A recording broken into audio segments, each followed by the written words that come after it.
Om Swastiastu, kami dari kelompok 4 akan mempresentasikan tentang struktur pelengkung. Next. Sini nama-nama anggota kelompok kami. Next. Selanjutnya ada definisi dan klasifikasi struktur pelengkung. Yang pertama definisi. Struktur pelengkung adalah sebuah struktur yang dibentuk dari elemen garis yang melengkung dan membentang antara dua titik, membentuk busur. Struktur ini membentang suatu ruang sekaligus menopang beban. Struktur ini umumnya terdiri atas potongan-potongan kecil yang mempertahankan posisinya akibat adanya pembebanan. Klasifikasi. Dengan adanya bahan baja dan beton bertulang, kekakun elemen bahan tersebut memungkinkan adanya pelengkung dengan bentuk beraneka ragam dan dapat memikul beban tak terduga tanpa runtuh. Pelengkung kaku modern sering dibentuk berdasarkan respon terhadap kondisi pembebanan. Selanjutnya dilanjutkan oleh rekan saya.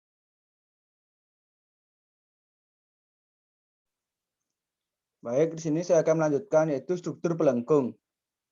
Jenis-jenis struktur lengkung yaitu yang pertama ada pelengkung segitiga, pelengkung lingkaran atau pelengkung semisirkuler, pelengkung segmental, pelengkung tak setara, pelengkung lancet, pelengkung equilateral bersudut, dan terakhir itu ada pelengkung bahu datar. Yang berikutnya dari struktur pelengkung, jenis-jenis struktur lengkung menurut material pembentuknya. Yang pertama itu ada pelengkung kayu. Yang kedua ada pelengkung batu. Selanjutnya ada pelengkung beton bertulang. Yang terakhir itu ada pelengkung baja.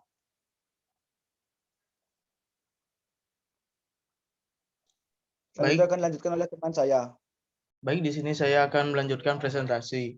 Sejarah struktur lengkung. Pelengkung muncul pertama kali pada milenium kedua di Mesopotamia dalam bentuk struktur bata. Penggunaan yang semakin luas dan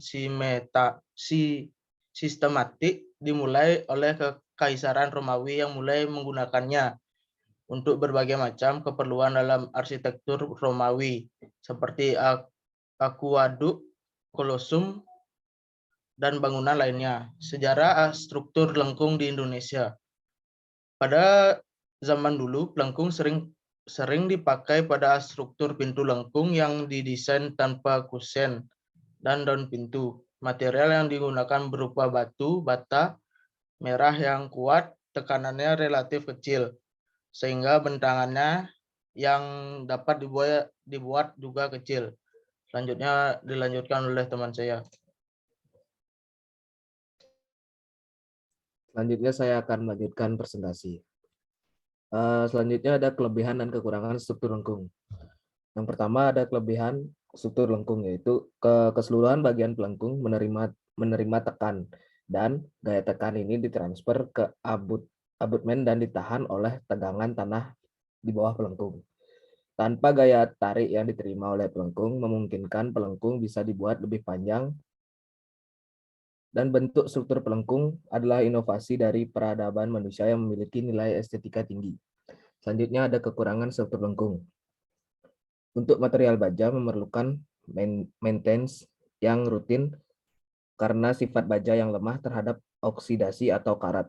Bentuk maintenance seperti pelapisan dengan cat dan harus detail ke setiap elemen yang terpapar udara bebas. Dilihat dari segi estetika juga biasanya struktur baja sedikit kurang indah dibandingkan dengan struktur beton. Next. Selanjutnya akan dilanjutkan oleh rekan saya.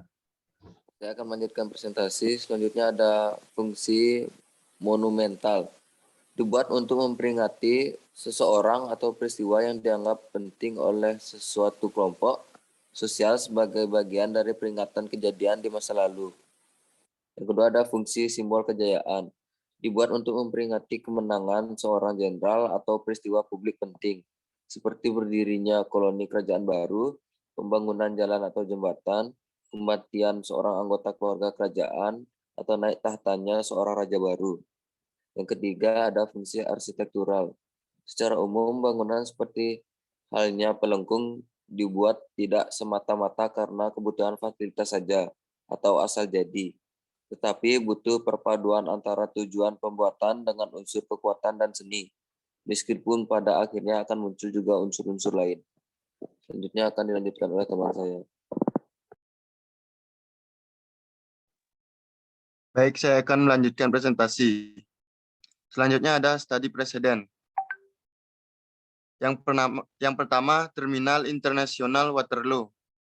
Lokasi pembangunan London, Inggris. Tahun penyelesaian tahun 1993. Panjang bangunan 400 meter. Struktur bangunan menggunakan baja. Sebuah terminal kereta listrik yang mengambil bentukan berupa analogi dari ular yang melintasi kota. Bangunan ini dikategorikan sebagai arsitektur tekno-artistik yang terlihat dari pemakaian material bangunan dan struktur yang digunakan. Material utama bangunan ini adalah berupa baja dan kaca yang diterapkan dalam bentukan lengkung dan bentangan yang panjang. Material utama bangunan ini adalah berupa baja dan kaca yang diterapkan dalam bentukan lengkung dan bentangan yang panjang. Ada kubah batu bata di bawah stasiun diperbaiki dan ditingkatkan dan baru. Kotak beton bertulang dibangun sebagai fondasi bangunan baru dan untuk menyediakan ruang parkir mobil di atas ada garis London Underground. Next. Yang kedua ada Sydney Harbour. Lokasi pembangunan Sydney, Australia. Tahun penyelesaian 1932. Panjang jembatan 1149 meter. Struktur bangunan baja. Sydney Harbour Bridge dibuka untuk pertama kalinya pada tahun 1932 dan mendapatkan julukan The Ascot Dangle. Pengunjung dapat berjalan dan bersepeda melintasi bangunan panjang yang membentang di Sydney Harbour. Ini sambil menikmati panorama kota Sydney sejauh mata memandang. Letak dari Sydney Harbour Bridge sendiri sangat mudah dijangkau, yaitu di Summerland Street nomor 3 The Rock, Sydney. Para pejalan kaki dapat berjalan dari arah Darling Harbour, salah satu jalanan yang ramai dilalui di kota Sydney.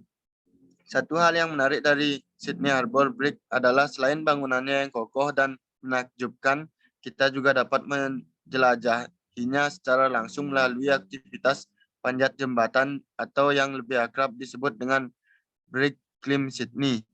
Next.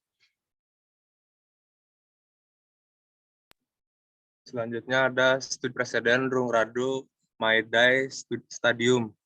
Lokasi pembangunan Pyongyang, Korea Utara. Tahun penyelesaian 1989. Panjang bangunan 207.000 meter persegi. Struktur bangunan baja. Nama stadion ini diambil dari nama Pulau Rungra yang terletak di Sungai Taedong, tempat stadion ini berasal. Dan Maidai merupakan perayaan Hari Buruh Internasional yang terutama dirayakan di kalangan komunis. Atapnya yang bergelombang memiliki 16 lengkungan yang diatur seperti sebuah cincin yang dapat dikatakan menyerupai parasut atau kembang magnolia. Sementara stadion digunakan untuk kegiatan-kegiatan olahraga, stadion ini sangat dikenal sebagai tempat pertunjukan dan penampilan besar dalam rangka memperingati Kim Daesung dan negara Korea Utara pada Juni sampai Juli 2002. Stadion ini menjadi tempat penampilan olahraga senam kolosal dan cermat yang terkoreografi bernama Arirang, serta penampilan artistik atau yang dikenal pula sebagai Mass Games. Kelompok kami memilih Rung Radu Maidai Stadium sebagai bahan pembuatan maket. Next. Sekian dan terima kasih. Jika ada kesalahan kata mohon dimaafkan. Om Santi Santi Santi Om.